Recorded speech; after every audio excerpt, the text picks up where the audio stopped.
You know, Jeff Cork, in space, no one can hear you scream. It's actually not true. And I haven't heard you scream about any of your experience with alien colonial marines. Been keeping it close to my space vest, but I think I'm ready to talk to you about it, Tim. Open up that airlock chamber and let me in. I've played multiplayer, you've played single player. Yeah, with our powers combined, I think we have a pretty good look at the game. So let's talk about Aliens Colonial Marines. This takes place after... It takes place after Aliens. Yeah. If you remember from the end of the film, some spoilers here, the power plant explodes and they see the explosion from space. That didn't actually destroy Hadley's Hope as we know it, so I'm kind of excited to see how they explain that away. I was a little worried, because I think in the past the games based on the Alien franchise have been, I think that's fair to say. I mean, they've been fun in their own way, but none of them have really captured what made the film so fun. And I think they're definitely on the right track. The xenomorphs, like in past games, I think like Alien vs. Predator, I think that came close to it, you know, with just how agile they are. But I think this is like a further refinement of that. Why don't you tell me about multiplayer? So it was just xenomorphs versus marines. And I didn't get to play as any xenomorphs, I was just a marine. It was Gearbox that was facing off against us. And we were on the planet's surface, and the atmosphere was really actually surprised me, especially for a multiplayer map. You know, the way that the xenomorphs move is important for kind of creating that creepiness.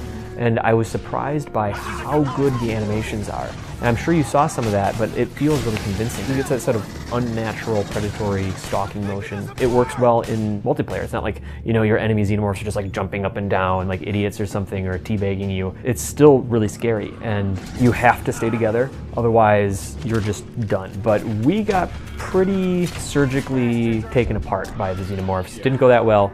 I had a little bit of better luck in another mode, which reminded me of Left 4 Dead 2's, like, they call them like the crescendo moments, you know, like the climaxes, where you were going from point A to point B while just tons of dudes were attacking you. Wait for an elevator to come down and hold the line as guys are coming. It was a great way just to get in there and shoot a bunch of xenomorphs and see how far you could get. I think this is going to cater to people that just like want that crazy, dumb, intense action of the Aliens movies in accessible modes, and that feels like an Aliens movie. Like, this is the closest to genuine I think we've gotten from a game trying to do something in that universe. One of the interesting things about multiplayer too is that the Xenos that you choose to play on that faction, the perspective switches from first person to like a distant third person.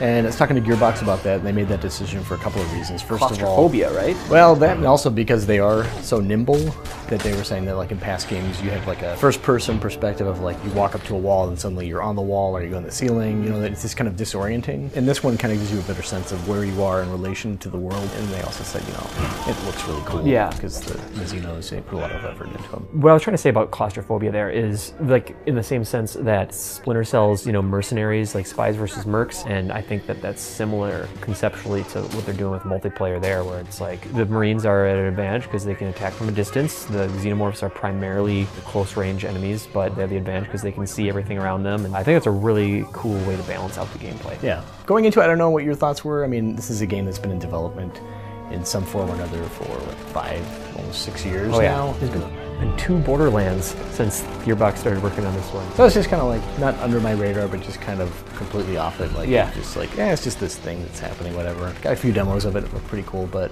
after like getting to spend some hands-on time with it, it's something I'm definitely looking forward to playing.